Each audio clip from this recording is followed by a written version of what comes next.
Daniel Whitmore's 8-year-old daughter was dying.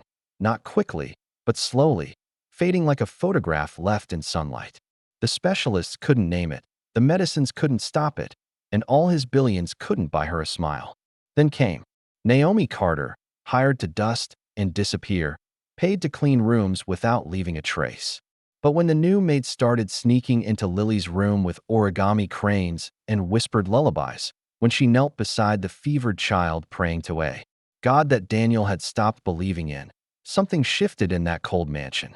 The wealthy tycoon who'd built walls around his heart since his wife's death was about to discover that the black woman he'd barely noticed at hiring held the only medicine his daughter needed, and perhaps the only salvation his frozen soul would ever find. The morning sun gleamed off the glass towers of downtown Manhattan, but none caught the light, quite like the Whitmore building. 42 floors of steel and ambition, crowned by the executive offices of Daniel Whitmore himself. Inside his corner office on the top floor, Daniel stood at the window, phone pressed to his ear, watching the city sprawl beneath him like a kingdom he'd conquered one property deal at a time. "I don't care what the zoning board says," he said into the phone, his voice carrying the kind of authority that made grown men scramble for their notepads. "Find a way around it. That's why I pay you more than most people make in 5 years." His reflection in the window showed a man who'd forgotten how to smile without calculating its effect first. At 43, Daniel Whitmore had everything money could buy: the Armani suits that fit like they were sewn directly onto his frame, the Patek Philippe watch on his wrist that cost more than most people's houses, and the kind of reputation that made competitors think twice before crossing him. His sandy brown hair was perfectly styled, not a strand out of place, and his gray eyes held the cold precision of a calculator. The door to his office opened without a knock. Only one person in the entire building had that privilege. His assistant, Patricia, stepped inside with her tablet clutched like a shield. "Mr. Whitmore, your 2 o'clock is here," she said, then hesitated. "And Mrs. Crane called from the house. She said it's about Lily." Daniel's jaw tightened almost imperceptibly. "Tell the investors I'll be 5 minutes." He picked up his personal phone, a different device from his business line, and dialed home. "Mr. Whitmore," came the crisp British accent of Mrs. Crane, his house manager. "I'm sorry to disturb you at work, but Miss Lily refused her lunch again. She's been in bed all morning. Have Dr. Morrison check on her this evening," Daniel said, already mentally shifting back to the meeting waiting for him. "And make sure she takes her medication." "Of course, sir. Also, the new maid starts today, from the agency you approved last week." "Fine. Make sure she understands the house rules. No unnecessary interaction with Lily." He ended the call before Mrs. Crane could respond, straightened his tie, and walked toward his meeting, pushing thoughts of home into the locked compartment of his mind where he kept all inconvenient emotions 20 miles away, in a modest brick house in Westchester. Daniel's 8-year-old daughter Lily sat propped against pillows in a bed that seemed to swallow her small frame. The master bedroom had been converted into her room 3 years ago, after her mother's death, because it was closest to Daniel's room, though he rarely slept at home anymore. The walls were painted a soft lavender, her mother's choice, and sunlight filtered through sheer curtains that hadn't been changed since. Lily held Mr. Bunny, a stuffed rabbit so worn that his original color was anyone's guess. One ear drooped permanently, and his button eyes had been resewn multiple times. She stared at the ceiling, counting the faint cracks in the paint. 17, same as yesterday. Her pale skin seemed almost translucent in the afternoon light, and dark circles shadowed her green eyes, so like her mother's that sometimes the staff had to look away. "Miss Lily." Mrs. Crane appeared in the doorway, her severe black dress making her look like a character from a Victorian novel. "You need to eat something. Your father will be upset if he hears you're not taking care of yourself." "I'm not hungry," Lily whispered, her voice barely disturbing the air. She'd learned that if she spoke too loudly, it made her cough, and coughing made everyone nervous. Mrs. Crane's lips pursed, her default expression, and she set the tray on the bedside table with a clatter that made Lily flinch. "The new maid is starting today.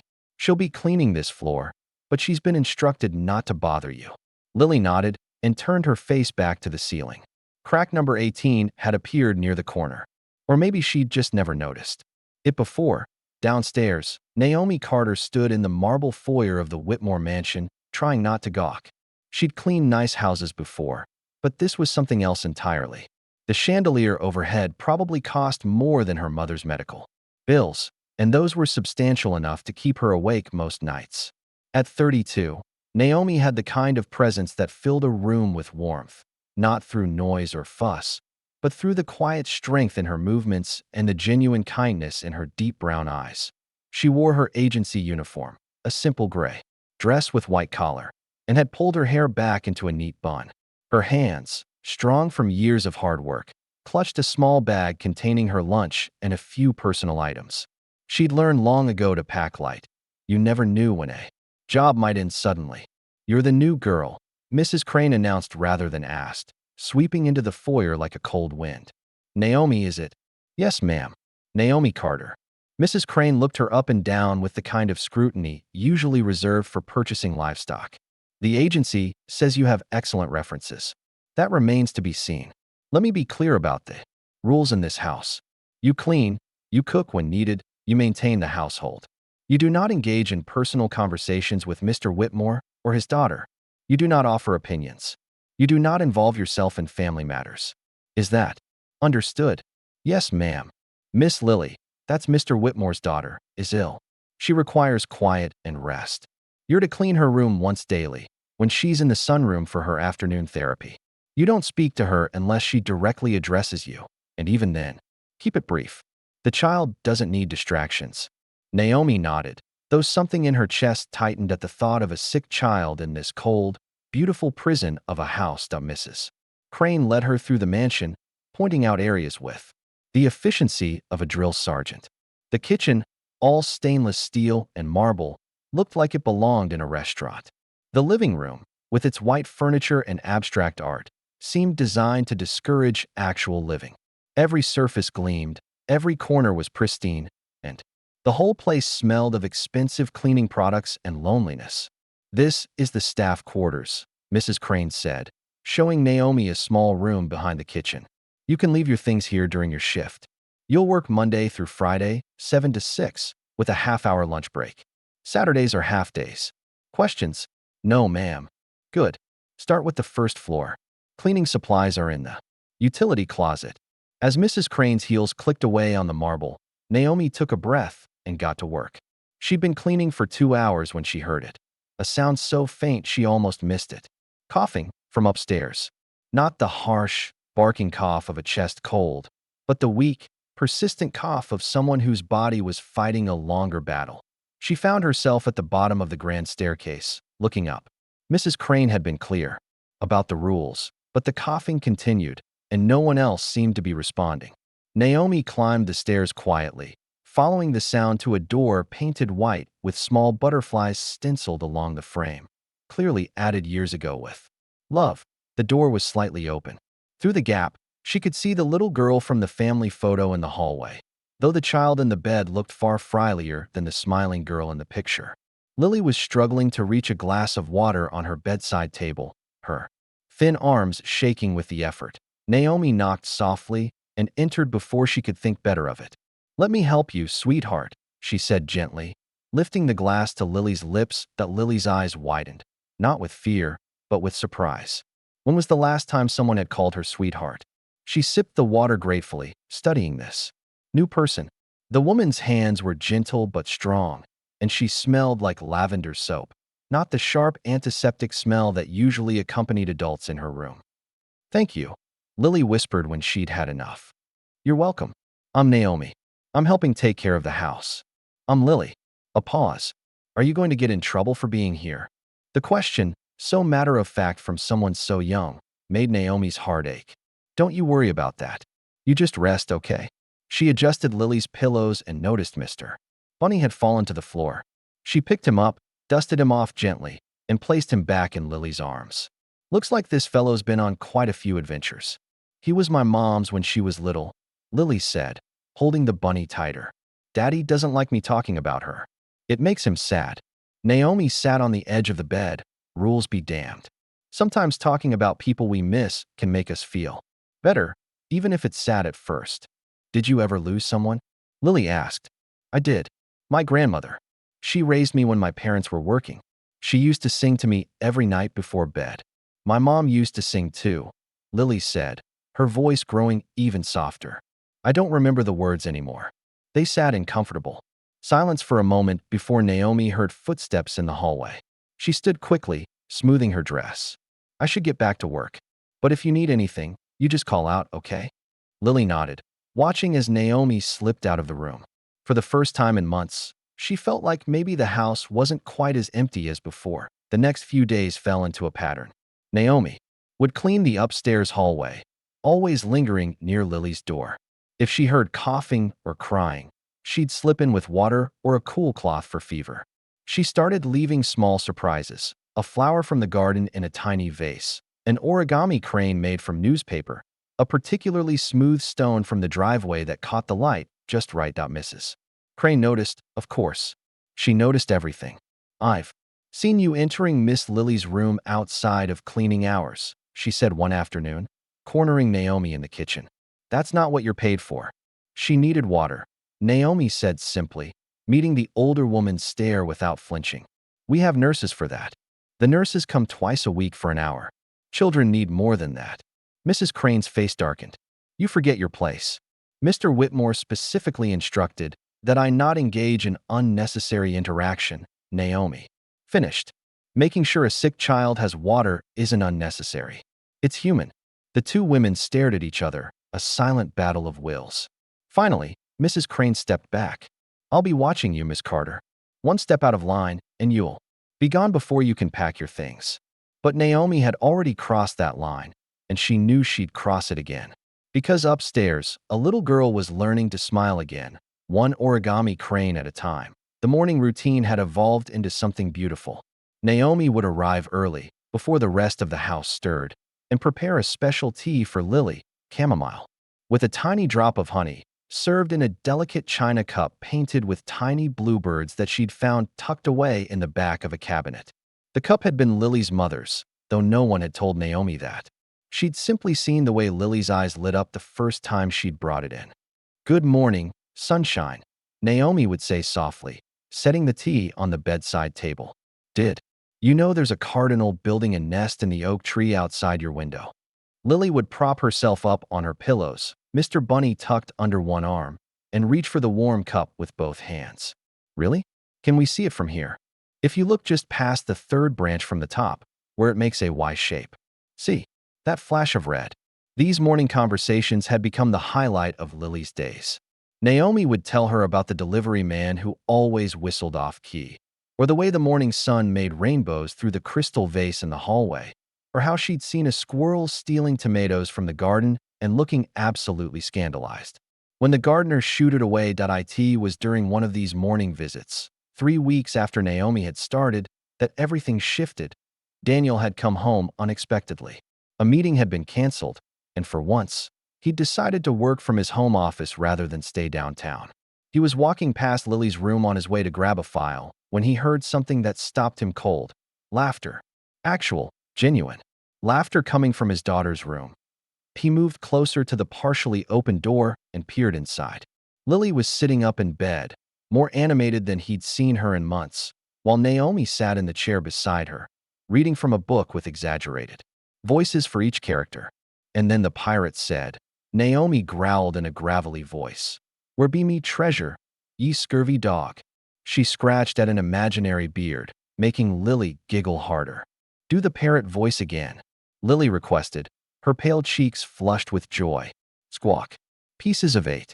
Pieces of 8. Naomi shrieked, flapping her arms like wings. Captain needs a bath. Captain needs a bath. Daniel stood frozen, watching his daughter transform before his eyes. When was the last time he'd heard her laugh like that? When was the last time he'd tried to make her laugh? Naomi glanced up and saw him in the doorway. The book lowered slowly, and she stood, her professional mask sliding back into place. Mr. Whitmore, I was just... Lily was having trouble sleeping last night, and I thought, it's fine, he said, though his voice came out stiffer than he'd intended. He stepped into the room, his presence immediately changing the atmosphere. Lily seemed to shrink back into her pillows, the brightness in her eyes dimming.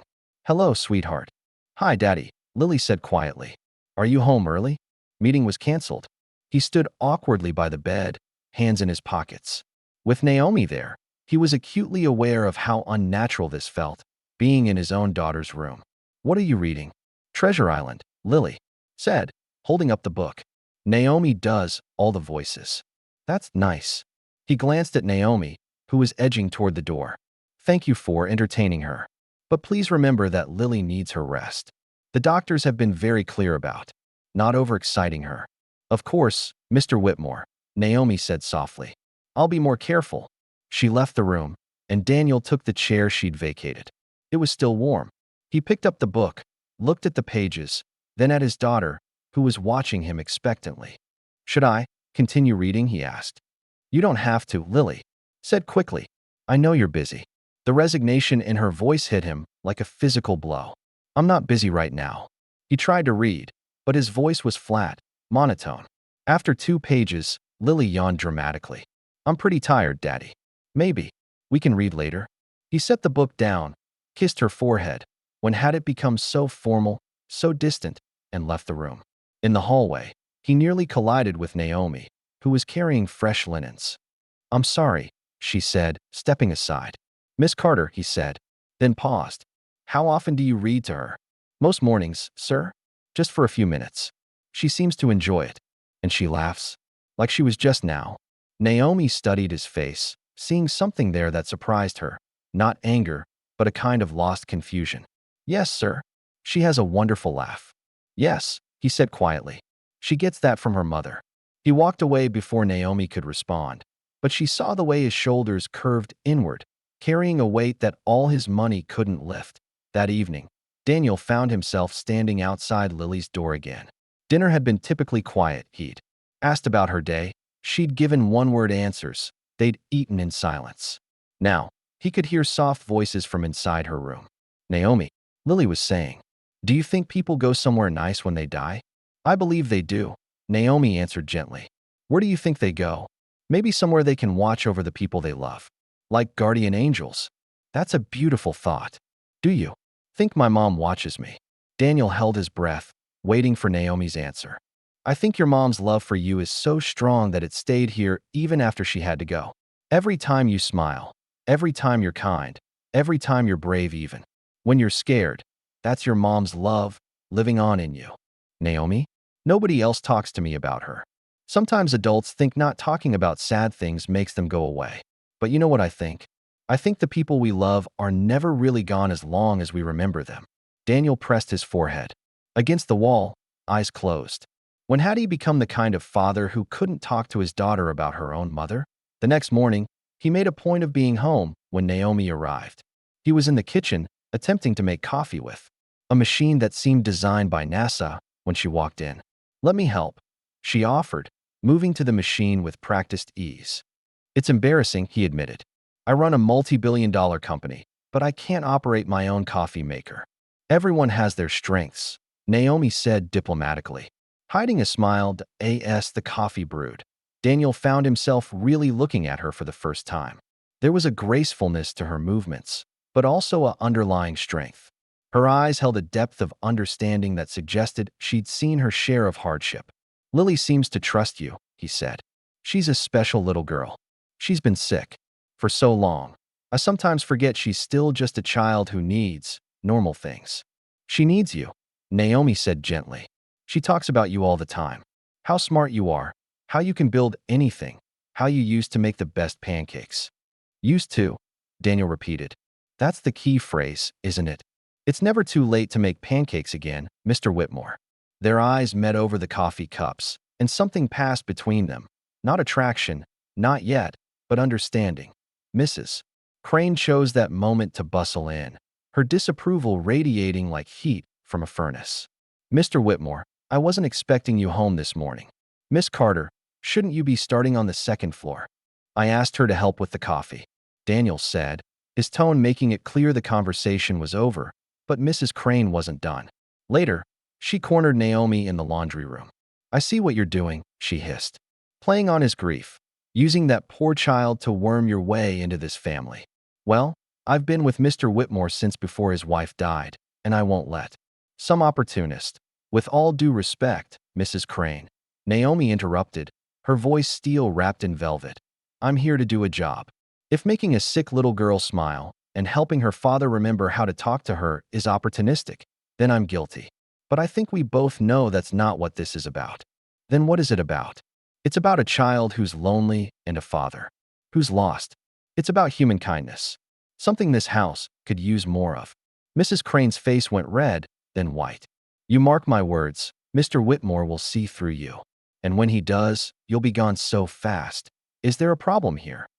Both women turned to find Daniel in the doorway, his expression unreadable. No problem, sir, Mrs. Crane said quickly. Just discussing the household schedule. Good. Naomi, when you're done here, could you check on Lily? She's been asking for you. After he left, Mrs. Crane gave Naomi one last venomous look before stalking off. But Naomi barely noticed.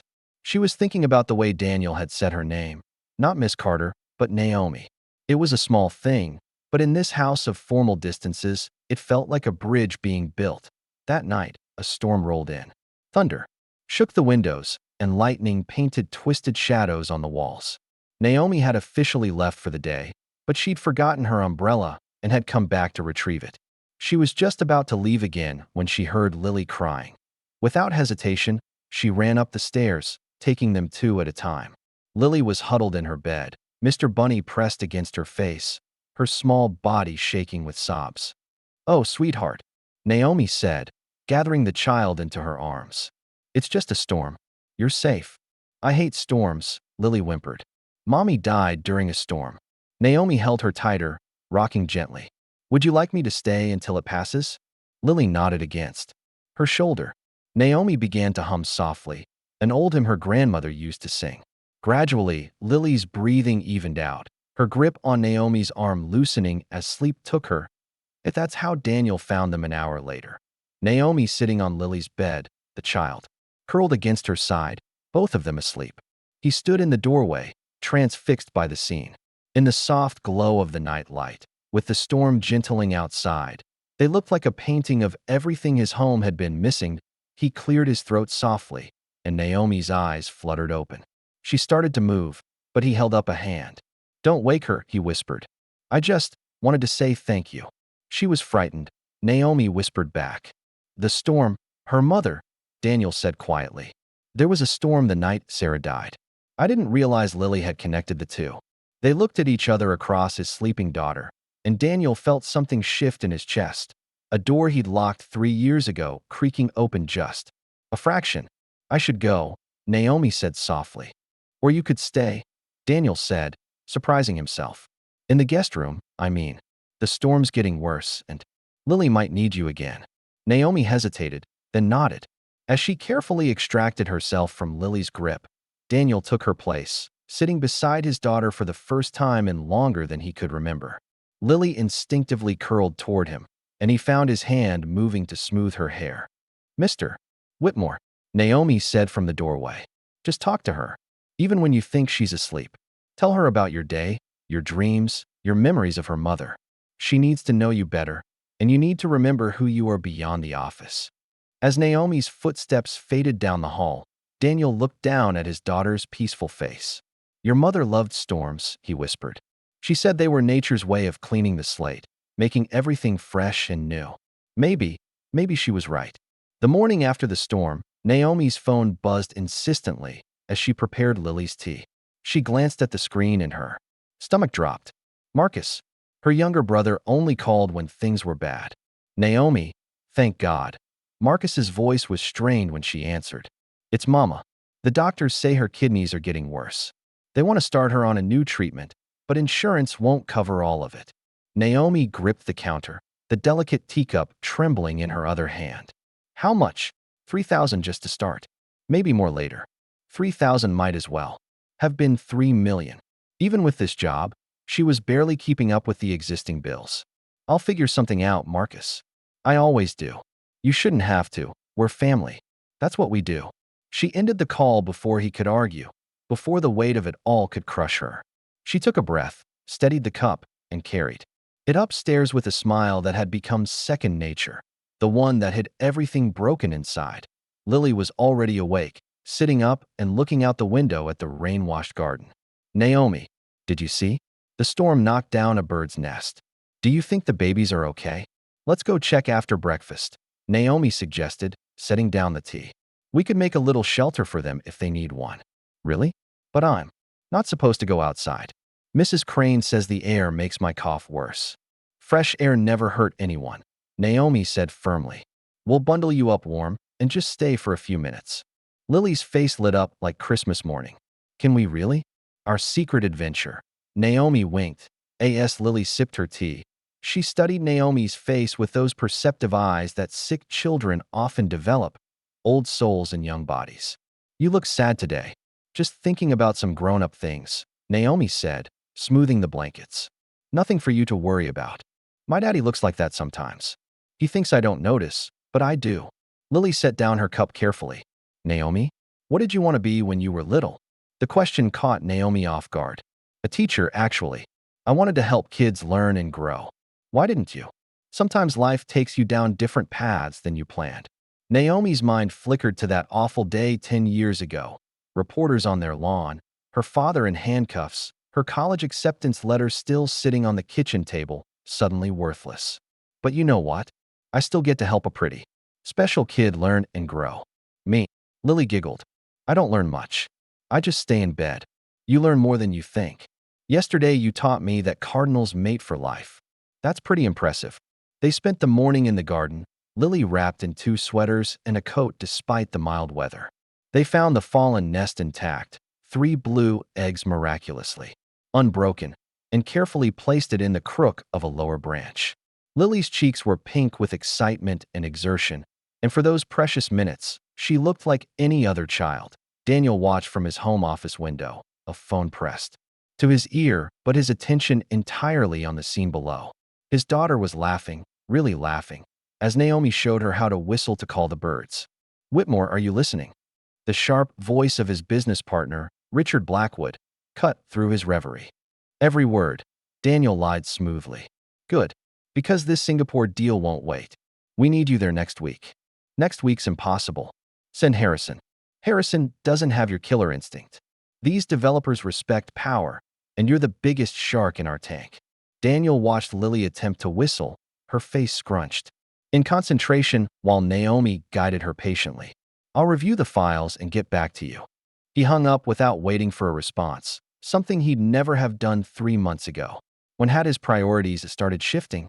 That afternoon, Mrs. Crane confronted him in his study, her face pinched with disapproval. Mr. Whitmore, I must speak with you about Miss Carter. What about her? She took Lily outside today. Without permission. The child could catch pneumonia. It's 70 degrees, Mrs. Crane. That's not the point. She's overstepping boundaries. Yesterday, I found her having tea with Lily, using your late wife's china. The Bluebird set. Daniel's jaw tightened. He remembered Sarah buying that set at an antique shop in Vermont during their honeymoon. She'd said it would be perfect for their future daughter's tea parties. And it's inappropriate. The staff shouldn't be taking such liberties. There are professional standards, Mrs. Crane. Daniel interrupted, his voice carrying that dangerous quiet that made board members squirm. My daughter smiled today. She went outside. She acted like a normal 8-year-old for the first time in months. If Naomi Carter wants to serve her tea in my wife's china while making that happen, then that's exactly what she should do. Mrs. Crane's mouth opened and closed like a landed fish. Sir, I'm only thinking of what's best, so am I. That will be all. She left in a huff, and Daniel turned back to the window. The garden was empty now, but he could hear music from upstairs, Lily's room. He climbed the stairs quietly and paused. Outside the door, Naomi was at the small piano that had sat untouched since Sarah's death, picking out a simple melody. Lily sat beside her on the bench, her small fingers tentatively following along on the higher keys. That's it, Naomi encouraged. Music is just patterns, like counting, but prettier. Mommy used to play, Lily said softly. Daddy would sing. Sometimes. He has a nice voice, but he doesn't sing anymore. Maybe he's just waiting for the right song, Naomi suggested. Do you think people forget how to be happy?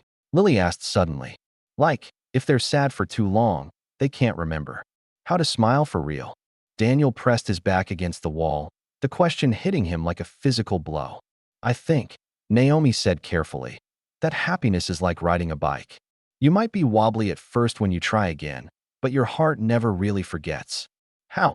I want Daddy to remember, Lily said, so quietly Daniel almost missed it.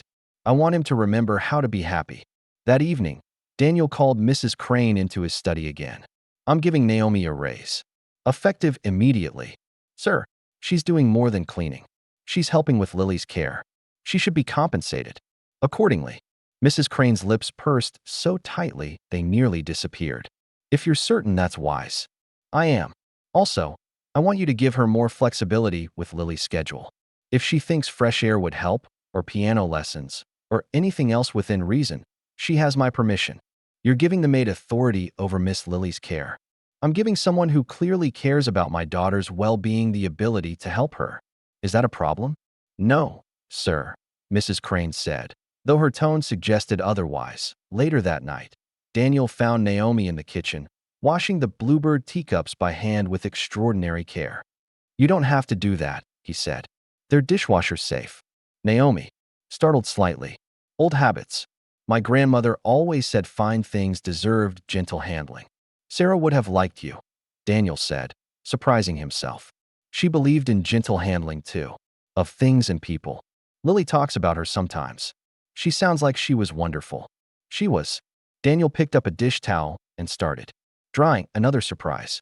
She was also stubborn, idealistic, and convinced she could save every broken thing she found. Birds with broken wings, three-legged dogs, even a corporate lawyer with no soul. I don't think you're soulless, Mr. Whitmore. Daniel, he corrected. And you haven't seen me in a boardroom. No, Naomi agreed. But I've seen you watch your daughter when you think no one's looking. Soulless men don't look at their children like that. They worked in comfortable silence for a moment before Daniel spoke again. Mrs. Crane says you took Lily outside today. Naomi's hands stilled. I did. I'm sorry if, don't be. She needed it. I've been so focused on keeping her safe, I forgot she needs to actually live too. She's stronger than you think. I know. She gets that from her mother too. He set down the towel. I gave you a raise today. I hope it helps with whatever it is that's been worrying you. Naomi looked at him sharply. I don't. You're good at hiding it, but I've built an empire on reading people. Something's weighing on you. Family troubles. Naomi hesitated, then nodded. My mother. She's sick. I'm sorry. Is there anything? The raise will help. Thank you. Daniel wanted to press, to offer more, but something in her dignified bearing stopped him. Pride he recognized. He knew about pride. The call came at 3 in the morning, 2 weeks later. Daniel fumbled for his phone, mind still foggy with sleep. Mr. Whitmore? It's Jim Harrison. We have a problem in Singapore. Daniel sat up, instantly. Alert. What kind of problem? The kind that needs you here. Now. The whole deal's falling apart, and the investors are threatening to pull out. If we lose this, we lose everything we've built in the Asian market. Daniel ran a hand through his hair. How long? 3 days, minimum. Maybe a week if things go badly. I'll be on a plane by noon. He hung up and immediately dialed Mrs. Crane, instructing her to have his travel bag packed and ready. Then he walked to Lily's room, his heart heavy. She was sleeping peacefully, Mr. Bunny tucked under her chin. He kissed her forehead gently. Daddy, she murmured sleepily. I have to go on a trip, sweetheart. For work. Her eyes opened fully, disappointment flooding them. But you said we'd go to the museum this weekend. You promised. He had promised. Just like he'd promised a dozen other things that work had stolen. I'm sorry. We'll go when I get back. That's what you always say. She turned away from him, pulling the covers over her head. Daniel stood there, helpless, before retreating to his room to pack. He found Naomi in the hallway at 6 a.m., arriving early as always. I have to leave for Singapore, he said without preamble. Emergency business. Trip. I need you to. I'll take care of her, Naomi said simply. Don't worry. My number's on the emergency contact list. If anything happens, I'll call immediately. He started to leave, then turned back. She's upset with me. She'll forgive you. She always does. Maybe that's the problem, Daniel said quietly, then left before he could say more. The first 2 days passed normally. Naomi maintained Lily's routines, adding new activities to keep her spirits up. They painted watercolors in the sunroom, built blanket forts in the library, And Naomi taught her card games that made her shriek with laughter when she won. But on the third night, everything changed. Naomi was cleaning up after dinner when she heard a crash from upstairs. She ran, taking the stairs 3 at a time, and found Lily on the bathroom floor, burning with fever. "It hurts," Lily whimpered. "Everything hurts."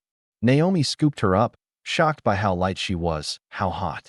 The thermometer read 103.7. She immediately called Dr. Morrison, who promised to come within the hour, then tried Daniel's phone. Straight to voicemail. He was probably in meetings. She filled a lukewarm bath, gently sponging Lily down while singing softly to keep her calm. The little girl was delirious, calling for her mother, then her father, then just crying wordlessly. "Please, God." Naomi found herself praying aloud. "Please help this baby. She's been through enough. Please." Dr. Morrison arrived and immediately started in 4 with antibiotics and fluids. "It's a severe infection," he said grimly. "Her immune system's so compromised. We need to watch her carefully tonight. If the fever doesn't break by morning, she'll need to be hospitalized." "I'll stay with her," Naomi said immediately. Mrs. Crane appeared in the doorway, having been summoned by the doctor's arrival. "That's not your job. I'll hire a night nurse. By the time a nurse gets here, it could be too late if something goes wrong," Naomi said firmly. "I'm staying." She tried Daniel's phone again. This time he answered on the first ring, his voice tense. "Naomi? What's wrong?" "Lily's very sick. Dr. Morrison's here. She has a high fever and infection." "How high?" "Almost 104. She heard something crash on his end." "I'm coming home. I'll be on the next flight." "The doctor says if the fever doesn't break by morning, it will break," Daniel said fiercely. "It has to. Take care of her, Naomi. Please." "I won't leave her side." And she didn't. Through the endless night, Naomi sat by Lily's bed, cooling her with damp cloths, monitoring her temperature every 30 minutes, praying when the child slept fitfully, and singing when she woke crying. Around 3 a.m., Lily's eyes opened, clearer than they'd been all night. "Naomi? Am I going to die?" "No, baby. Absolutely not. You're going to get better, and we're going to have so many more adventures. If I do die, will you tell Daddy it's not his fault? He thinks everything's his fault." Naomi's eyes filled with tears. "You're not going anywhere, you hear me? Your daddy's on his way home right now, flying across the ocean just to see you. You have to be here when he arrives. You'll stay. Always, baby. Always." At dawn, the fever finally broke. Lily's skin cooled, her breathing eased, and she fell into a proper sleep. Naomi was still sitting there, holding her hand, when Daniel burst through the door at 7 a.m., looking haggard and wild-eyed. "Lily, the fever broke," Naomi said softly. "She's going to be okay." Daniel collapsed into the chair on the other side of the bed, taking his daughter's other hand. "Thank God. Thank you." They sat in silence for a moment, both watching Lily breathe. Then Daniel spoke, his voice rough. "The deal fell through. Cost the company $15 million. Naomi looked at him in shock. "Daniel, I'm so sorry." "I don't care." He looked up at her, and she saw tears in his eyes. "Sitting on that plane, all I could think was that I was going to lose her while chasing money I don't even need. $15 million versus being here when she needed me? There's no comparison. You're here now. Because you called me. Because you stayed with her." He reached across the bed and grasped Naomi's free hand. "I can never repay. You don't have to repay kindness, Daniel. You just pass it on." Later that morning, after Dr. Morrison had returned and declared Lily out of immediate danger, Daniel found Mrs. Crane in the kitchen. "You're fired," he said simply. Her face went white. "Sir, you would have left my daughter with a stranger last night instead of letting Naomi, who Lily trusts, who loves her, stay with her. You've spent months trying to maintain some cold, professional distance that serves no one but your own sense of propriety. Pack your things. Mr. Whitmore, I've been with this family, and now you're not. 2 weeks severance for every year of service. That's more than generous." Mrs. Crane's face cycled through shock, anger, and finally, bitter resignation. "That woman has you under some spell.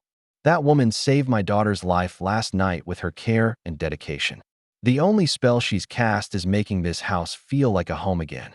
As Mrs. Crane left to pack, she passed Naomi in the hallway. "I hope you're satisfied," she hissed. "I'm not satisfied about anything," Naomi replied quietly. "I'm just grateful." Lily's okay. Mrs. Crane stared at her for a moment, perhaps seeing for the first time that there had never been any manipulation, no grand plan, just genuine care. She left without another word.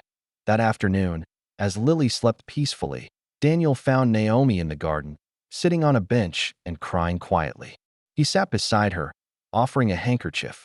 "I'm sorry," she said, wiping her eyes. I was so scared. So was I. My brother called this morning. My mother's getting worse. And I can't be in two places at once, and I can't afford." She stopped, embarrassed. "How much?" Daniel asked quietly. "What? For your mother's treatment. How much do you need?" "Daniel, no. I can't. You saved my daughter's life. You've brought joy back into this house. Please, let me help." Naomi looked at him, seeing not the cold businessman she'd first met, but a father who'd been broken open by love and fear. 20,000 would cover everything. "But I could never consider it done. No arguments. I'll pay you back." "No. You were right earlier. You don't repay kindness. You pass it on." He paused. "There's something else. I want to offer you. A different position. Not as a maid, but as Lily's companion. Full-time. Live-in if you're willing. Same responsibilities you have now, which seems to be everything from tea service to midnight nursing, but with a title and salary that actually reflects your value to this family." Naomi stared at him. "Are you sure?" "I've never been more sure of anything. Lily needs you. And frankly, so do I. You remind me of who I used to be before I got lost in contracts and board meetings. What would people say? Your business associates. I don't give a damn what anyone says. My daughter is alive and happy. That's all that matters." That evening, when Lily woke, Daniel and Naomi were both there. Daniel had brought his laptop to work beside her bed, and Naomi was knitting, something she'd learned from her grandmother and found soothing. "Daddy," Lily said softly. "You're here." "I'm here, sweetheart. And I'm not going anywhere. Promise?" "I promise. No more choosing work over you. Ever." Lily smiled, then looked at Naomi. "Are you staying too?" "If you want me to. Forever." Naomi glanced at Daniel, who nodded slightly. "As long as you need me." Lily settled back into her pillows, Mr. Bunny in one arm, reaching for both their hands with her small fingers. "I had a dream that Mommy was here. She said she sent Naomi to take care of us." Daniel's throat tightened. "Maybe she did, sweetheart. Maybe she did." As the sun set, painting the room in gold and rose, the three of them sat together. No longer employer and employee, but something new. Something that looked very much like the beginning of a family. 3 weeks had passed since Mrs. Crane's departure, and the Whitmore mansion had transformed into something unrecognizable from its former cold elegance. Children's artwork decorated the refrigerator, Lily's laughter echoed through hallways that had known only whispered footsteps, and the scent of Naomi's homemade cookies regularly wafted from the kitchen. Daniel had even started working from home 3 days a week. His study door open so he could hear the life happening in his house. It was during one of these peaceful afternoons that Naomi's phone rang with the call that would change everything. "Naomi, it's Marcus." Her brother's voice was different, not just stressed, but desperate in a way that made her stomach clench. "Mama's taken a turn. The doctors, they're saying she needs surgery within the week, or..." Naomi stepped out onto the terrace, away from where Lily was painting at the kitchen table. "Or what, Marcus? Or we need to start making arrangements." "Naomi, I can't lose her. Not after everything with Dad." "We're not losing her," Naomi said firmly, though her hand shook. "The money Daniel gave me isn't enough anymore. The surgery alone is 30,000. Then there's recovery care, medications. We're looking at 50,000 total, minimum." Naomi sank onto a garden bench, the phone pressed to her ear. "I'll figure something out." "How?" "You can't keep asking your boss for money." "I said I'll figure it out." "Naomi." Marcus's voice broke. "Maybe it's time to tell the truth about Dad. If people knew what really happened, maybe they'd help. There's that journalist who's been calling." "No." Naomi's voice was sharp. "We don't air our pain for money. Dad wouldn't want that." "Dad's not here, Naomi. He's been gone for 5 years, rotting in a cell for something he didn't do. And now Mama's dying from the stress of it all." "She's not dying. Don't say that. Come home, Naomi. Even if it's just for a day. She's been asking for you." After hanging up, Naomi sat in the garden, her mind racing. She'd built something beautiful here with Daniel and Lily, But her first family needed her too. The weight of being pulled in two directions was crushing. Naomi. Lily's voice called from the house. Where did you go? She composed herself and went back inside, where Lily was holding up a painting of three figures holding hands under a rainbow. It's us, the little girl announced proudly. You, me, and Daddy. Do you like it? I love it, sweetheart. Lily studied, her face with those perceptive eyes. You look sad again. Is it about your mama? Naomi had mentioned her mother's illness in passing, trying to help Lily understand that everyone had struggles. She nodded, not trusting her voice. Maybe she could come live here, Lily suggested. We have lots of rooms, and then you could take care of both of us. The innocent suggestion made Naomi's eyes fill with tears. She hugged Lily tightly, breathing in the scent of her strawberry shampoo. You have the kindest heart, baby. Daniel found them like that when he emerged from his study, and something in Naomi's posture told him immediately that something was wrong. He caught her eye over Lily's head, a silent question in his gaze. That evening, after Lily was asleep, Daniel found Naomi in the kitchen, mechanically washing dishes that were already clean. Talk to me, he said simply. My mother needs surgery. It's more than I can handle. How much more? Daniel, you've already done so much. How much, Naomi? 50,000, all told. But I can't ask you for that. I won't. Daniel was quiet for a moment, then said, Tell me about your father.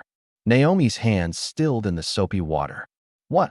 You mentioned once that you couldn't go to college because of something that happened with your father. There's more to this story, isn't there? Naomi dried her hands slowly, considering. She'd held this secret for so long, but Daniel had trusted her with his daughter, his home, his own broken pieces. Maybe it was time. My father was James Carter, she said quietly. Does that name mean anything to you? Daniel's eyes widened slightly.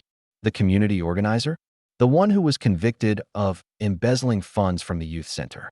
Yes, except he didn't do it. She told him everything then.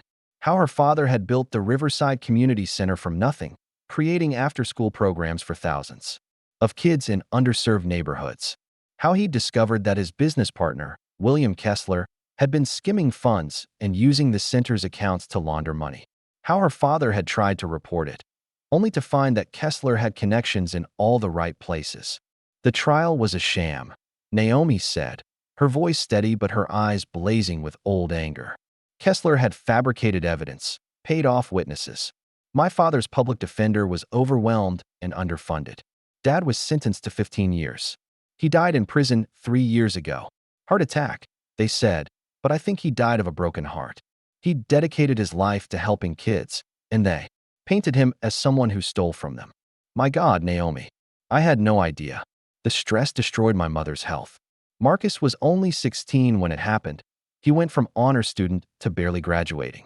I dropped out of college to work, to pay for lawyers who promised appeals that went nowhere. And Kessler? He's living in Florida, playing golf every day. Daniel stood and paced to the window, his mind working. Kessler. William Kessler. I know that name. He's probably in your circles. He reinvented himself as a legitimate businessman after destroying my father. No, it's more than that. Daniel pulled out his phone, typing rapidly. He tried to partner with me 2 years ago on a development deal. I turned him down because something felt off about his financials. Smart instinct. Daniel looked up from his phone, his eyes sharp with the focus she usually saw when he was closing a major deal. Naomi, what if I told you I could help prove your father's innocence? It's too late. He's gone. But his name isn't. Your family's reputation isn't. And Kessler should pay for what he did. Daniel, you don't have to. I have resources, connections, the best lawyers in the country. Let me do this. What? Naomi asked, genuinely puzzled. Why would you take this on? Because you gave my daughter back her smile. Because you reminded me how to be a father. Because justice matters, even when it's late. He paused. And because I think I'm falling in love with you. The words hung in the air between them, surprising them both. Naomi stared at him, her heart racing. I'm sorry, Daniel said quickly. That was inappropriate. You work for me. You live in my house. I shouldn't have, Daniel. She stepped closer to him, her voice soft. I care about you too. But this is complicated. I'm your employee, I'm Lily's caregiver, and now you're talking about helping my family. I don't want you to think that you're using me. Naomi, you've Never asked me for a single thing for yourself. Every request has been for others, for Lily, for your mother. I had to practically force you to accept help. People will talk. Your business associates already question my presence here. Let them talk." He took her hands in his. "I've spent 3 years living for other people's opinions, maintaining an image while my daughter withered from loneliness. I'm done with that." Before Naomi could respond, her phone rang. Marcus again. "Naomi, you need to come now. Mama's asking for you. And the doctors, they don't think she'll make it through the night without the surgery." "I'm coming," Naomi said, her voice breaking. "Tell her I'm coming." Daniel was already moving. "I'll drive you. We'll take my car. It's faster." "But Lily, I'll call Mrs. Patterson from next door. She can stay with her." He was already dialing, his other hand reaching for his keys. "We'll get your mother that surgery tonight. I don't care what it costs." The drive to the hospital in New Jersey was a blur of lights and speed. Daniel drove while making calls, activating a network of medical contacts. By the time they arrived, he'd arranged for the chief of surgery to meet them personally. Naomi's mother, Grace, was a smaller, frilier version of her daughter, but her eyes held the same strength. When Naomi entered the room, those eyes filled with tears. "My baby girl," Grace whispered. "I thought I wouldn't see you again." "I'm here, Mama, and we're getting you help." Marcus stood in the corner, a young man trying to be strong but clearly overwhelmed. He looked at Daniel with suspicion until Naomi introduced them. "This is Daniel Whitmore.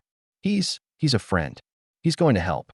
Daniel stepped forward, all business now. "Mrs. Carter, the surgery's been arranged for tonight. Dr. Raymond Foster will be performing it. He's the best cardiac surgeon on the East Coast. All expenses are covered." Grace looked between Daniel and Naomi, understanding dawning in her eyes. "You're the one my daughter works for. The one with the little girl." "Yes, ma'am. Naomi talks about you both all the time. Says your daughter's an angel." "She is. And your daughter's the one who helped her fly again." As they prepared Grace for surgery, a commotion in the hallway caught their attention. A man with a camera was arguing with security, and behind him, a woman in a designer suit was trying to push past. "That's Rebecca Sterling," Marcus said. "She's that journalist who's been investigating Dad's case." "How did she know we were here?" Naomi asked, but she saw the guilt on Marcus's face.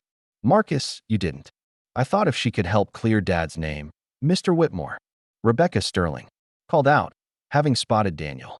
"What's your connection to the Carter family? Are you aware that James Carter was convicted of embezzlement? How does this relate to your business dealings?" Daniel stepped in front of Naomi protectively. "There's no story here, Miss Sterling. I'm helping a friend during a medical emergency. I'd appreciate privacy." "A friend? Your housekeeper, isn't she?" "Some might say this looks like something more. And with the Carter family history, the only history that matters," Daniel said, his voice carrying the authority that made Fortune 500 CEOs nervous, "is that James Carter was an innocent man destroyed by a corrupt system. And if you're the journalist you claim to be, you'd investigate William Kessler instead of harassing a family in crisis." Rebecca's eyes sharpened. "You have proof about Kessler?" "Not here. Not now. But if you're interested in actual justice rather than sensationalism, call my office next week." Security finally escorted Rebecca away, but the damage was done. Within hours, photos of Daniel and Naomi at the hospital were circulating online, with headlines like "Billionaire's secret romance with criminal's daughter" and "Whitmore's controversial connection." Daniel's phone rang constantly, board members, investors, PR team, but he ignored them all, focusing only on Naomi and her family as they waited through the surgery. The surgery was successful. Grace would need weeks of recovery, but she would survive. Daniel arranged for her transfer to a premier rehabilitation facility, ignoring Naomi's protests about the cost. But the real storm was just beginning. When they returned to the mansion the next morning, they found Lily in tears. Mrs. Patterson was trying to comfort her, but the little girl was inconsolable. Some kids at the online tutoring session said mean things, Mrs. Patterson explained quietly. Their parents must have seen the news stories. Lily ran to Naomi, burying her face in her stomach. "They said you were using us. That you were a gold digger." "What's a gold digger, Naomi?" Naomi's heart broke. She knelt down, taking Lily's face in her hands. "It's an unkind word some people use when they don't understand a situation. But you know me, don't you? You know why I'm here. Because you love me. Exactly. Because I love you. And Daddy. Naomi glanced at Daniel, who was watching them with an unreadable expression. Your daddy's my friend. He helped my family when we needed it. That's what good people do. But the damage to Daniel's professional world was more severe. That afternoon, 3 major investors threatened to pull out of ongoing projects if he didn't address the situation. Richard Blackwood, his business partner, arrived uninvited. Daniel, what the hell are you thinking? Richard demanded, barging into the study. The Carter family? Do you know what this association could do to our reputation? James Carter was innocent, Daniel said calmly, not looking up from his laptop. That's not what the courts said. The courts get it wrong sometimes. I'm going to prove it. Richard laughed bitterly. You're going to throw away everything we've built for some maid you're sleeping with. Daniel was on his feet before Richard could blink, his hands fisted. Watch your mouth. Naomi's done more for this family than you could ever understand. This family? She's not family, Daniel. She's an employee you've let get too close. Fire her. Pay her off if you need to, but end this before it ends you. Get out. Daniel, get out of my house. And if you ever speak about Naomi that way again, our partnership is over. Richard left, but his words lingered like poison in the air. That evening, Daniel found Naomi packing her things in the guest room she'd been using. What are you doing? I'm leaving, she said without looking at him. This is hurting you, hurting your business. And worse, it's hurting Lily. Naomi, don't do this. Those kids were cruel to her because of me. Your investors are pulling out because of my family. You've done so much for us, but I can't let you sacrifice everything. It's not a sacrifice if I'm choosing what matters more. She finally looked at him, tears streaming down her face. Your daughter matters more. Her stability, her future. I won't be the reason she loses that. You're the reason she has a future worth living. Daniel moved closer, desperate. Before you came, Lily was fading away. Not just physically, but emotionally. You brought her back to life. And now my presence is causing her pain. No, people's ignorance and cruelty are causing her pain. The solution isn't for you to leave. It's for us to stand together against it. Daniel, he kissed her. It wasn't planned or thought out, just pure need and emotion. For a moment, she kissed him back, and the world felt right. Then she pulled away. This is exactly what they're all saying, she whispered. That I seduced you, that I'm using you. I don't care what they say. But I do. Because I care about you and Lily too much to be the source of gossip and pain. She tried to move past him, but he caught her arm gently. Please, give me a week. Let me fix this. How can you fix people's prejudices? By exposing the truth. About your father, about Kessler, about all of it. Rebecca Sterling wants a story. I'll give her one that matters. Naomi hesitated, and in that moment, they heard a small voice from the doorway. Please don't go, Naomi. Lily stood there in her nightgown. Mr. Bunny clutched to her chest, looking so small and fragile that both adults moved toward her instinctively. I don't care what those kids said, Lily continued, her voice stronger. They don't know you. They don't know how you sing to me when I'm scared, or how you make special tea just the way I like it, or how you pray for me every night. You hear that? Naomi asked softly. Sometimes. And it makes me feel safe. Like mommy's watching over me, and she sent you to take care of us. Daniel lifted his daughter into his arms. What do you think, princess? Should Naomi stay? Forever? Lily said firmly. We're a family now, aren't we? Families don't leave each other just because things get hard. Out of the mouths of babes, Naomi thought, her resistance crumbling. 1 week, she told Daniel. But if this gets worse for Lily, it won't. I promise. Over the next few days, Daniel became a man on a mission. He hired a team of private investigators to dig into William Kessler's past and present. He met with Rebecca Sterling, providing her with financial documents that showed irregularities in Kessler's business dealings that matched the pattern from the community center. He even tracked down former employees who'd been too scared to speak during the original trial. Meanwhile, Naomi focused on Lily, trying to shield her from the worst of the gossip. They stayed home from public places, but Naomi made it an adventure. Indoor camping in the living room, science experiments. In the kitchen, puppet shows in the library. On the 4th day, Lily's health took another downer. It started small, a little more fatigue than usual, a slight fever. But by evening, she was struggling to breathe properly. Doctor Morrison came immediately. After examining her, his face was grave. Her condition's deteriorating faster than we anticipated. There's an experimental treatment in Switzerland, but we'll go, Daniel said immediately. It's not just about going. The treatment itself is experimental, expensive, and there's no guarantee. We're talking about a minimum 6-month commitment, possibly longer. How expensive? Between the treatment, travel, and extended stay? Close to $2 million. Naomi gasped, but Daniel didn't even blink. Start the arrangements. After the doctor left, Naomi found Daniel in his study, liquidating investments on his computer. Daniel, $2 million is nothing compared to my daughter's life. He looked up at her. But I need you to come with us. I can't do this alone, and more importantly, Lily needs you. To Switzerland? For 6 months or more. I know it's a lot to ask. Your mother needs you here. My mother's recovering well. Marcus can manage with the help you've already provided. She paused. But Daniel, if I go with you, everyone will assume. Let them assume. I know the truth. You know the truth. Lily knows the truth. That's all that matters. And what is the truth? Naomi asked quietly. Daniel stood and came around the desk, taking her hands. The truth is that I love you. Not because you saved my daughter, not because you reminded me how to be human again, but because of who you are. Your strength, your kindness, your unwavering faith in people's goodness even when the world's shown you its worst. Daniel, the truth is that when I imagine our future, I can't see one without you in it. Not as an employee, not as Lily's caregiver, but as part of our family. Really part of it. People will never accept it. Your world, your business associates. Then I'll find new associates. Build a new world. Naomi, I've spent my entire adult life accumulating wealth and power, and none of it made me happy.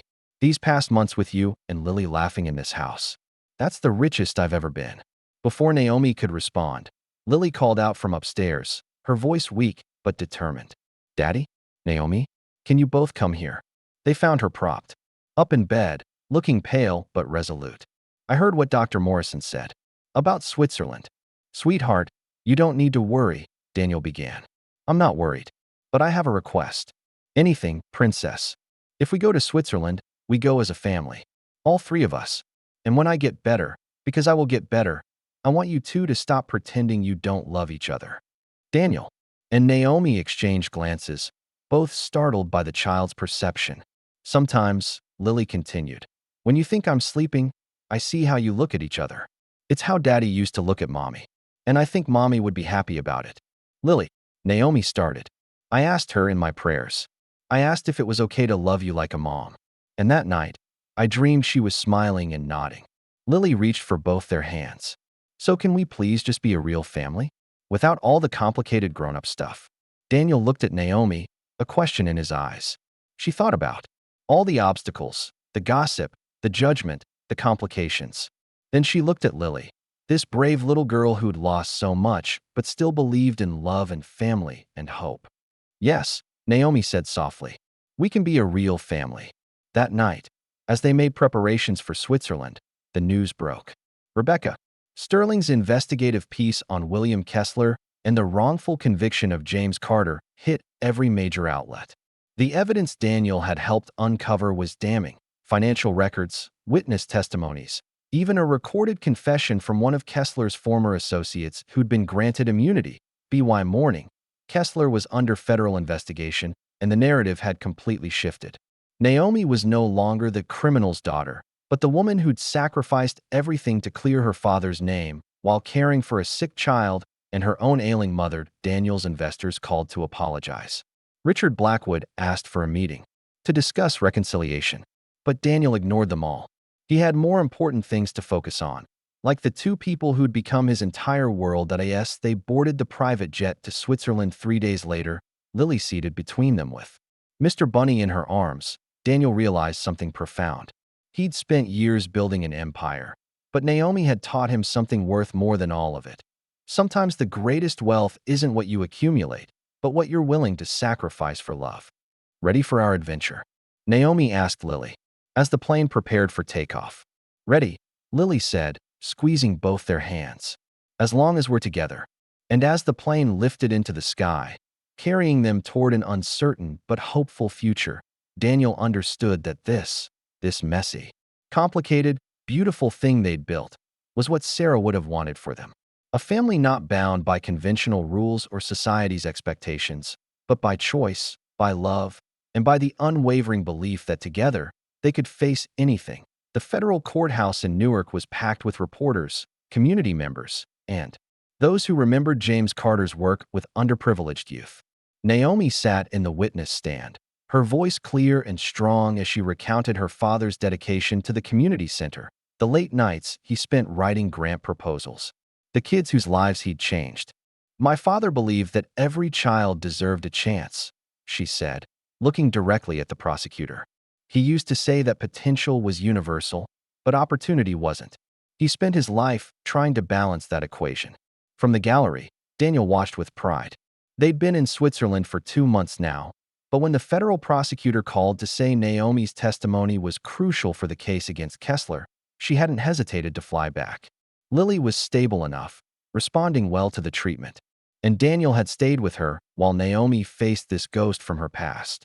"Miss Carter," the prosecutor continued, "can you tell us about the day your father was arrested?" Naomi's composure wavered slightly, but she pressed on. "It was my 20th birthday. I was home from college for the weekend. The FBI came at dawn, dozens of agents like he was some dangerous criminal. My mother collapsed. Marcus, my brother, was only 16. He tried to stop them from handcuffing Dad. They pushed him to the ground. And your father? What did he say? He told us he loved us. He said the truth would come out. He said to take care of each other." Her voice broke slightly. "He died still believing the truth would come out." William Kessler sat at the defendant's table, his face red with indignation. His team of expensive lawyers had tried everything to suppress the evidence Daniel's investigators had uncovered, but the paper trail was too damning. Offshore accounts, forged documents, even emails discussing how to frame James Carter was all there. No further questions. The prosecutor said that as Naomi stepped down from the stand, she caught Kessler's eye. The man who destroyed her family looked smaller than she'd imagined, diminished by his exposed lies. She felt no satisfaction, only a deep weariness. Her father was still gone. Her mother's health was still fragile. The years lost couldn't be recovered. Outside the courthouse, Rebecca Sterling waited with her cameraman. "Miss Carter, how does it feel to finally see justice being served?" "It doesn't feel like justice," Naomi said honestly. "Justice would be my father walking out of that courthouse with us. This is just accountability. Long overdue accountability. And Daniel Whitmore's role in exposing the truth." Naomi smiled for the first time that day. "Daniel believed me when no one else with power would listen. He used his resources not for gain, but for what was right. That's the kind of man he is."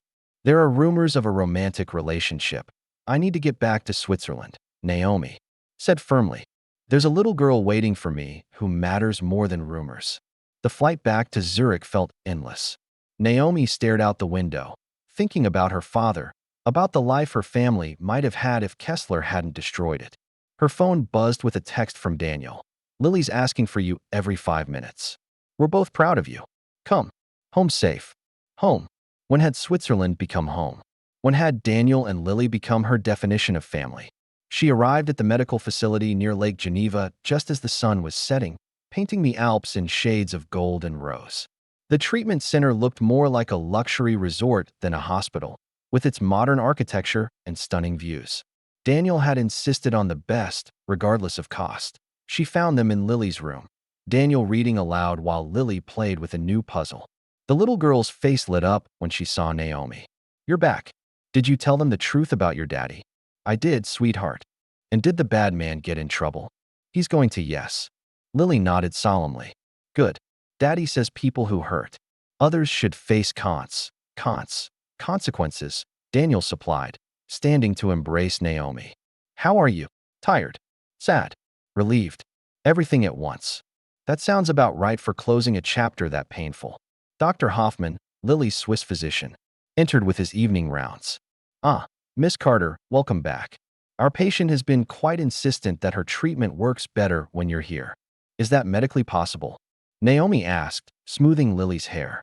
"The mind and body are more connected than we often acknowledge," Dr. Hoffman said with a Slight smile. Her blood work has consistently improved when she's emotionally settled. You and Mr. Whitmore provide that stability. After the doctor left, the three of them settled into their evening routine. Dinner together in Lily's room, a few card games, then quiet time before sleep. It was during this quiet time that Lily asked the question that changed everything. Naomi, when I get better, are you still going to be with us? Naomi glanced at Daniel, who was watching her intently. Do you want me to be? Forever. But I heard Nurse Helena saying that people like Daddy don't marry people like you. What did she mean? Daniel's face darkened. She meant that some people are stuck in outdated thinking. But Lily, what matters is love, Lily interrupted. Love matters. And we love Naomi, don't we, Daddy? Yes, Daniel said without hesitation. We do. And you love us, right, Naomi?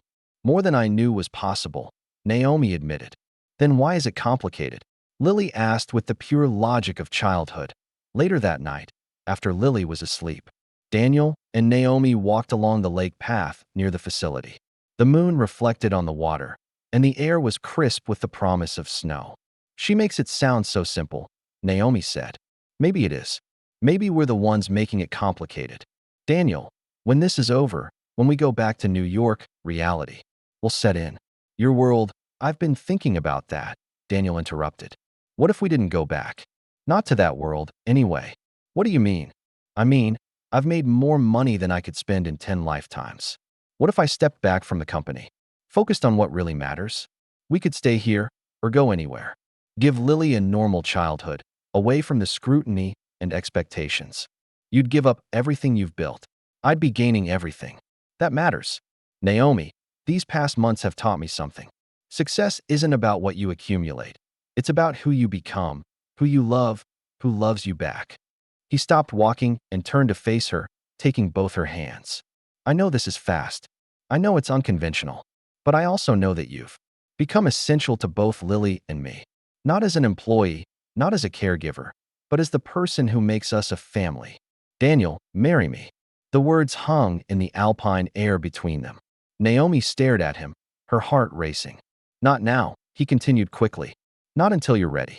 But someday, when all of this is settled, when Lily's healthy, when you've had time to grieve your father properly and see your mother fully recovered. I needed you to know that's where my heart is. You barely know me, Naomi whispered. I know you pray over my daughter every night. I know you sing when you think no one's listening. I know you make tea in my late wife's china because you somehow knew it would honor her memory. I know you stood up to Mrs. Crane for Lily's happiness. I know you sacrificed your own dreams to support your family. I know you have more integrity in your little finger than most people have in their entire being. What would Sarah think? Naomi asked, the question that had haunted her for weeks. Daniel smiled softly. I think Sarah would love you. She always said Lily would need someone special after she was gone. Someone who could love her without trying to replace her. You've done that perfectly. Before Naomi could respond, Daniel's phone rang. It was Dr. Hoffman, and his voice was urgent. Come back immediately. It's Lily. They ran back to the facility, fear clawing at their hearts. But when they burst into Lily's room, they found her sitting up, eyes bright with excitement rather than distress. Look, she exclaimed, pointing to the monitors. Dr. Hoffman says my numbers are the best they've been. He thinks the treatment is really working. Dr. Hoffman nodded, his usually reserved expression showing genuine optimism. The latest scans show significant improvement. The experimental therapy is exceeding our best projections. If this continues, we're looking at full remission within 3 months. Daniel collapsed into a chair, the relief overwhelming. Naomi moved to Lily's bedside, tears streaming down her face. Why are you crying? Lily asked, concerned. It's good news.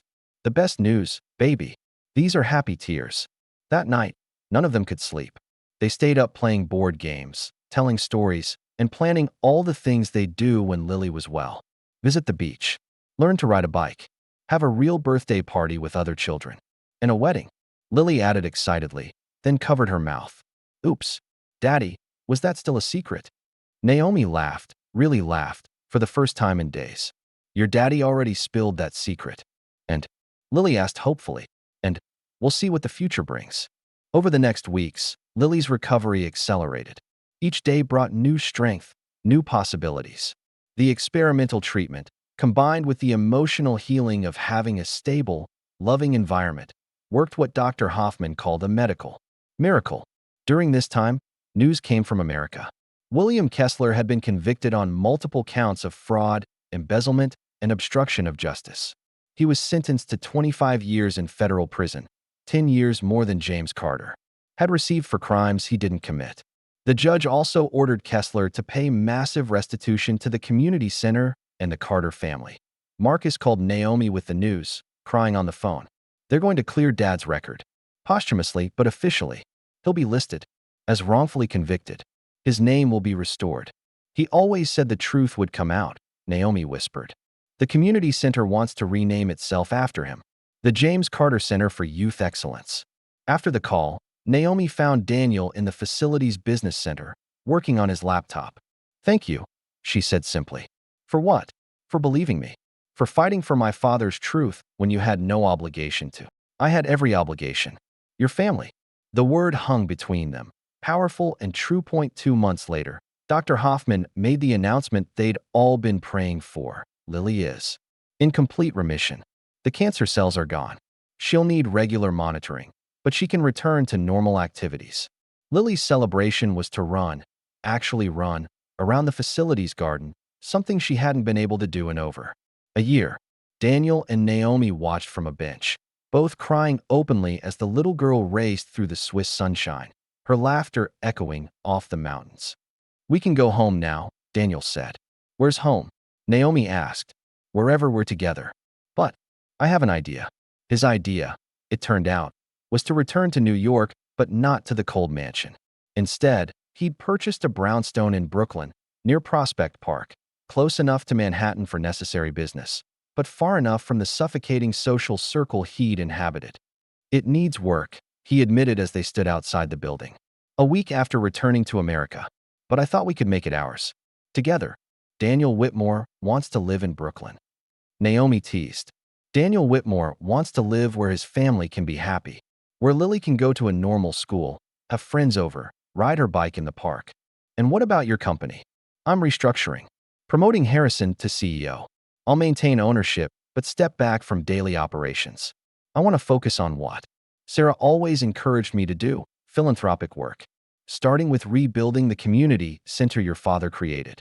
Naomi stared at him. You want to rebuild the center? With your help.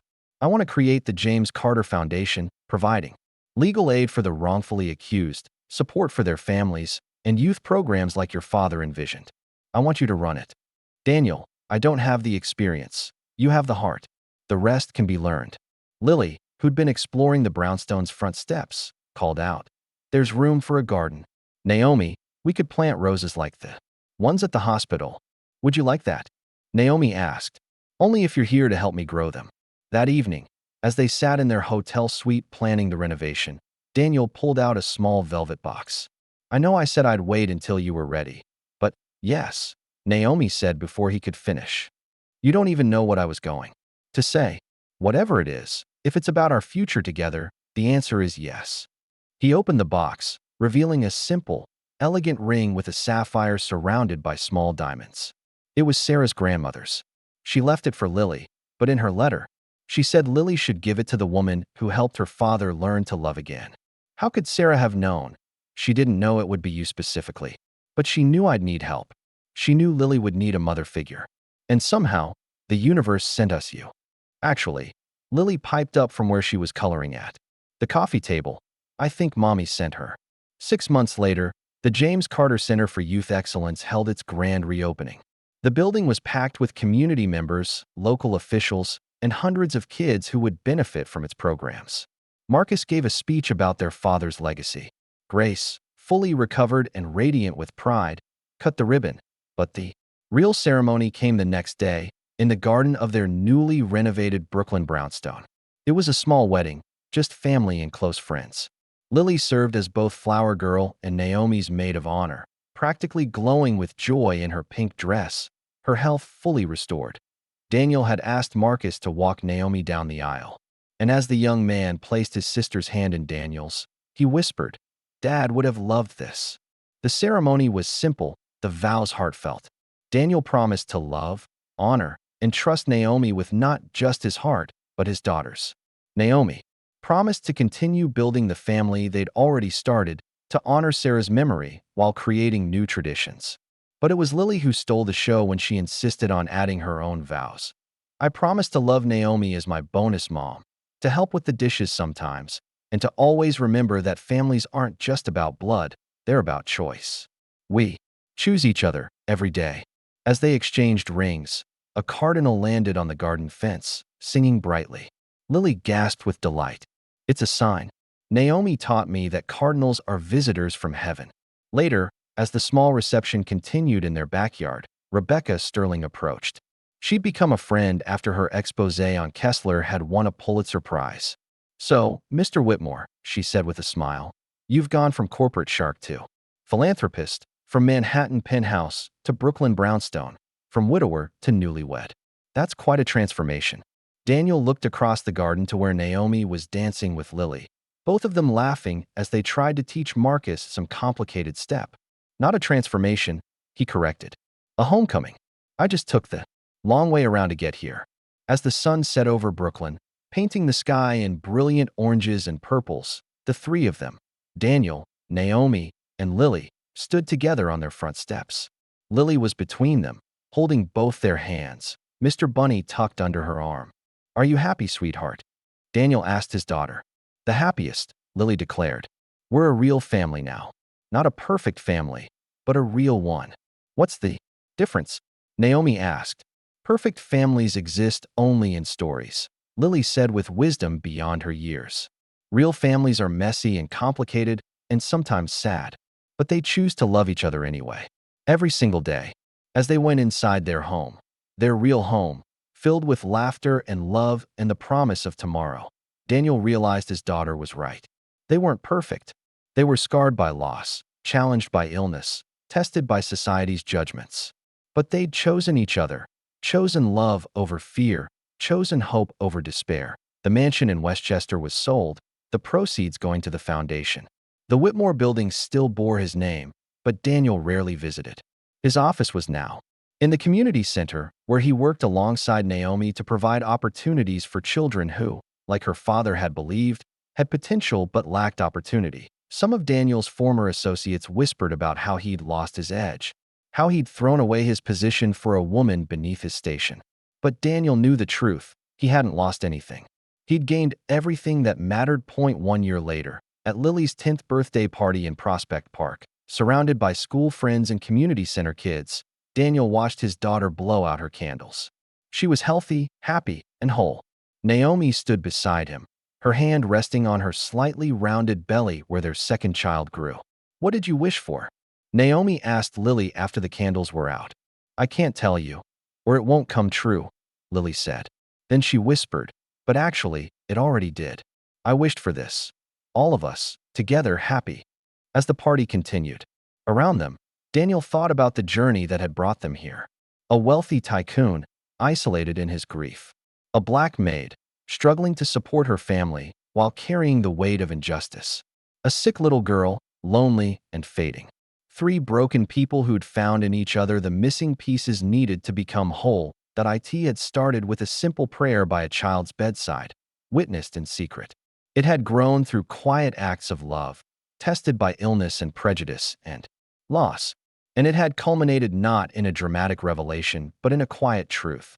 Sometimes the most life-changing decisions aren't the grand gestures, but the small, daily choices to show up, to care, to love without conditions. The foundation thrived, helping dozens of families wrongfully torn apart by the justice system. The community center became a beacon of hope in the neighborhood. And in a brownstone in Brooklyn, a family that shouldn't exist by society's standards proved every day that love recognizes no boundaries. Not race, not class, not convention. Sarah's bluebird china was displayed in their dining room cabinet, used every Sunday for family tea. Mr. Bunny sat in a place of honor on Lily's bookshelf, worn but beloved. And in the garden, roses bloomed alongside the cardinal's nest, a daily reminder that beauty could grow from even the most unlikely beginnings. Daniel Whitmore had once measured his worth in billions. Now he measured it in bedtime stories, family, dinners, and the sound of his daughter's laughter mixing with his wife's singing in their Brooklyn home. He'd thought he was saving them, the sick child and the struggling woman. But the truth was, they'd saved him. They'd taught him that wealth wasn't about what you had, but what you were willing to give. That strength wasn't about standing alone, but knowing when to lean on others. And that sometimes, the most profound love stories begin not with passion, but with simple human kindness. A glass of water for a sick child, a prayer in the darkness, and the courage to believe that broken things can be made beautiful again. What walls have you built around your heart to protect yourself from pain? And who might be waiting on the other side with the love you never knew you needed? If this story touched your soul, please like and subscribe for more powerful narratives that remind us that sometimes our greatest blessings come from the most unexpected places.